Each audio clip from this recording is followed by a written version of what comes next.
ওহে বন্ধুরা, আমি মোহাম্মদ আব্দুর রাজ্জাক ইন্টারলক এডুকেশনাল সেন্টারের পক্ষ থেকে বেসিক ইংলিশ গ্রামার পার্ট 3 নিয়ে উপস্থিত হয়েছি। তো এর আগে সেন্টেন্সের বিভিন্ন অংশ সম্পর্কে জেনেছি। আজকে জানবো সেন্টেন্স কত প্রকার। আমরা জানি অর্থগতভাবে সেন্টেন্স 5 প্রকার: assertive, interrogative, imperative, optative, exclamatory. এর ভিতরে যেটা অ্যাসার্টিভ সেটা আবার দুই ধরনের হয়: অ্যাফার্মেটিভ, হ্যাঁ বোধক, মানে সব কিছু ইয়েস। নেগেটিভ, না বোধক, এখানে কোনো ইয়েস না, সবই নো। কোথা থেকে আসতেছে? অ্যাসার্টিভ থেকে, অর্থাৎ বিবৃতিমূলক থেকে। আচ্ছা, বিবৃতিমূলক জিনিসটা কি? সে খাচ্ছে, সে যাচ্ছে, সে এই কাজটি করবে, এই ধরনের কাজকে বলা হয় বিবৃতিমূলক কাজ। মানে কোনো কিছু বর্ণনা করা, কাজটা কেমন করে হচ্ছে সেটা বর্ণনা করাই হচ্ছে অ্যাসার্টিভ।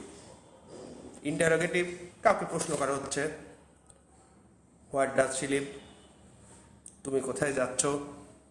ইম্পেরাটিভ, এই ইম্পেরাটিভ বলতে সাধারণত বোঝানো হয় কাউকে যখন কোনো কিছু আদেশ নির্দেশ করা হয় এবং উপদেশ দেওয়া হয়।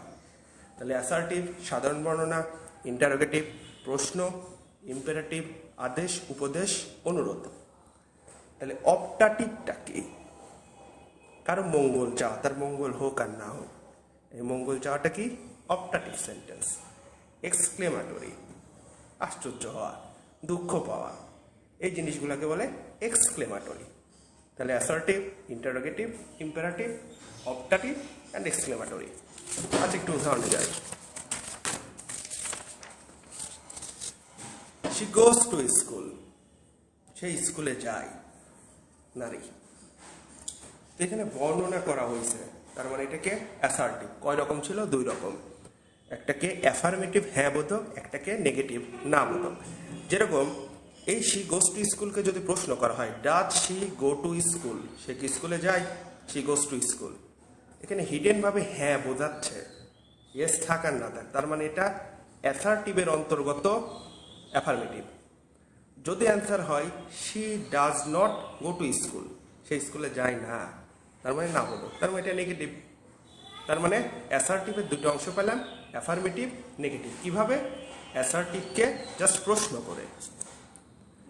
এখন যদি বলা হয় প্রশ্ন করাটা কি, does she go to school, এখানে অবশ্যই একটা জিজ্ঞাসা চিহ্ন হবে। তাহলে এই জিনিসটাকে যেহেতু প্রশ্ন করা হলো, তার মানে এটাকে interrogative. May you be happy, মঙ্গল চাওয়া, তার মানে কে? অপটাটিভ। প্লিজ হেল্প মি, আদেশ, উপদেশ, অনুরোধ। প্লিজ, অনুরোধ, তার মানে কি? Imperative. Alas, I am undone, এই আনডান মানে কি?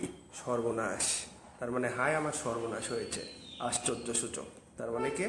অবশ্যই এটা এক্সক্লেমেটরি। তার মানে আমরা দেখলাম এখানে সেন্টেন্স অর্থগতভাবে 5 প্রকার, তার বর্ণনা।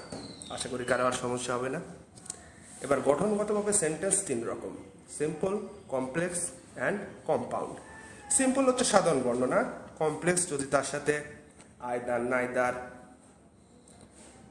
ইফ, এলস এগুলো যদি থাকে তাহলে সেটা কমপ্লেক্স। আর কম্পাউন্ড সোজা কথা অ্যান্ড বাট অর থাকলে সেটা কম্পাউন্ড।